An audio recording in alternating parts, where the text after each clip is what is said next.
Have you ever felt your blood boil because of a toxic boss? Or maybe lost your cool over a nasty comment online? What about that one family member who just knows how to push all your buttons? We all deal with difficult people. But what if I told you there's an ancient philosophy that offers a powerful toolkit to handle these situations with grace and strength? Get ready, because today we're diving deep into Stoic social ethics. The Stoics, ancient Greek and Roman philosophers, weren't isolated thinkers meditating on mountaintops. They were deeply involved in public life. Senators, merchants, even emperors. They had to navigate a world filled with the same challenges we face: gossip, betrayal, and plain old rudeness. Their solution wasn't to change others, but to master themselves. Let's start with one of the most destructive emotions: anger.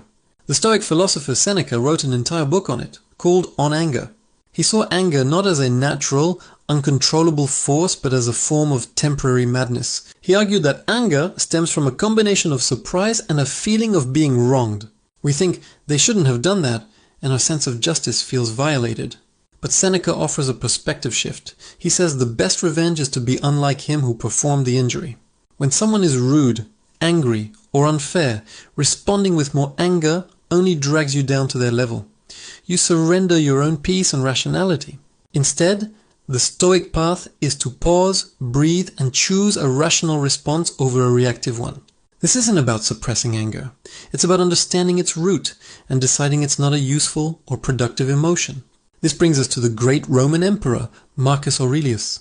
Every morning he would prepare himself for the day ahead with a powerful meditation. He wrote in his personal journal, "Begin the morning by saying to yourself, I shall meet with the busybody, the ungrateful, arrogant, deceitful, envious, unsocial." Sounds pretty pessimistic, right? But he wasn't just complaining, this was a mental rehearsal. He was reminding himself that people will act according to their own nature, their own ignorance, and their own problems. He went on to say they're like this because they cannot tell good from evil. He recognized that their behavior wasn't a personal attack on him, but a reflection of their own inner state. By expecting this behavior, he wasn't surprised or offended when it happened.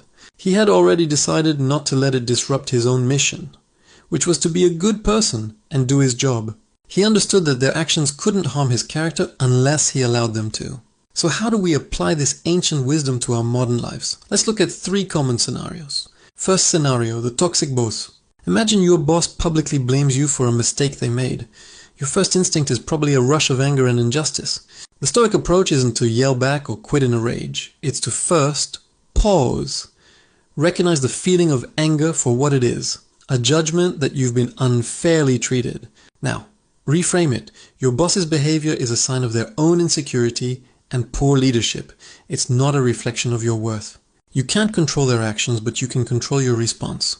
You can calmly and professionally document what happened, seek a private conversation to clarify the facts, or simply choose to perform your job so well that their accusations lose all credibility. Your focus shifts from reacting to their toxicity to acting with integrity. Second scenario, the internet troll. You share something you're super proud of and then bam! A stranger drops a nasty comment. That sting hits hard. But let's apply Marcus Aurelius' logic. This person doesn't know you. Their comment is a projection of their own misery or boredom. Getting into a flame war is exactly what they want. It gives them power over your emotions. The Stoic response: pity, not anger. You can delete the comment, block the user, or simply ignore it.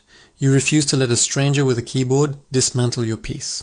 You're protecting your inner tranquility from an external assault that has no real substance. And third scenario, the judgmental family member. At a family gathering, an aunt comments on your career choices, your relationship status, or your lifestyle. It feels personal and hurtful. Here, the Stoic virtue of justice comes into play. Stoic justice isn't just about laws.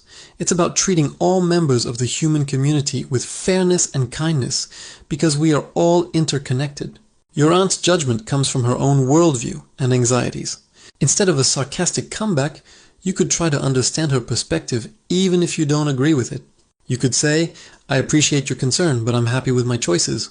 You set a boundary calmly and kindly, refusing to let her judgment define your happiness while still treating her with the respect a family member deserves. This is true strength, This leads us to a core Stoic concept, the inner citadel.